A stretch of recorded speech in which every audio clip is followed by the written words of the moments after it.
Bengals look to freeze out the Browns and keep their playoff hopes alive. Mike Petraglia inside Paycor Stadium. Bengals back here on the banks of the Ohio River, trying to continue an unlikely push for the playoffs this season. Yes, they're 6-8, but they've won 2 straight for the second time this year. And here on Sunday afternoon, in 32-degree freezing temperature, and the Bengals will try to make it 3 in a row for the first time in 2024.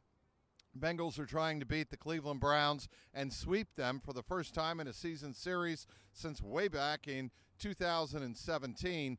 Bengals need the win to keep their playoff hopes alive. If they win, they're going to be alive heading into week number 17 next Saturday afternoon against the Denver Broncos. But first things first, as Zach Taylor repeated over and over again this week, you've got to take care of business against the Cleveland Browns. Browns come in 3-11. They're out of it, obviously. They are making another quarterback change. Dorian Thompson-Robinson, DTR, is getting the call today for the Browns in place of Jameis Winston.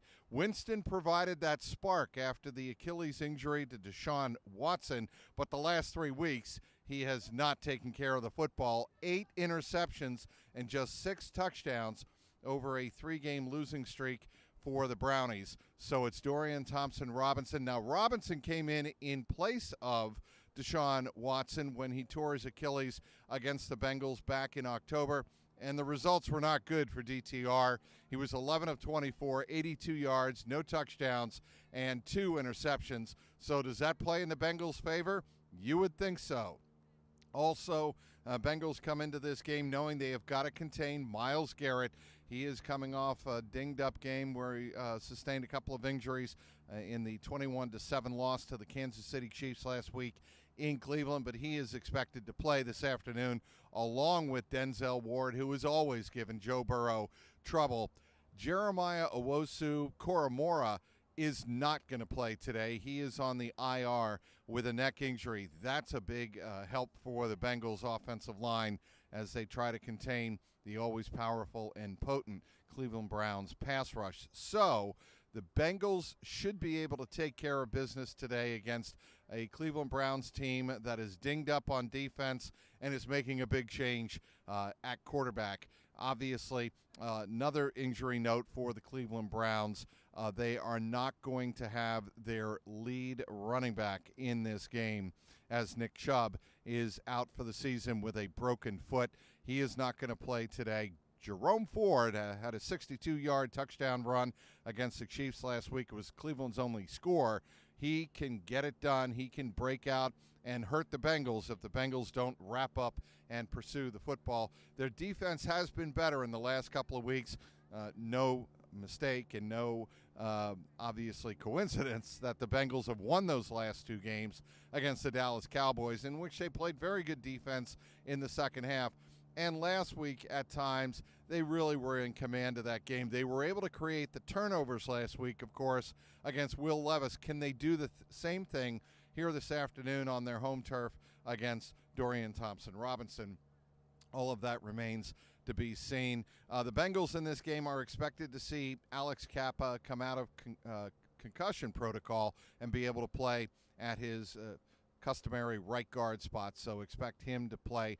Also, keep an eye, a very close eye, on Orlando Brown Jr. He was limited on Friday. He's listed as questionable. Could he return to the lineup for just the second time in the last 6 games? If the Bengals get him back at left tackle, that'll be a boon as well. So a little more depth along the offensive line. Last week, of course, the Bengals really were thin in that group, but Bengals should be able to get some holes opened up for Chase Brown, who is starting to really spark the Bengal offense on the ground. We all know about Jamar Chase and Joe Burrow. Jamar Chase comes into this game just 10 catches shy of matching T.J. Houshmandzadeh's 2007 single-season record for the Bengals with 112 catches in 1 year. Jamar Chase could obviously reach that today with a big game against the Cleveland Browns secondary. We'll see if he gets that opportunity. Of course, Joe Burrow comes into this game leading the NFL in touchdown passes.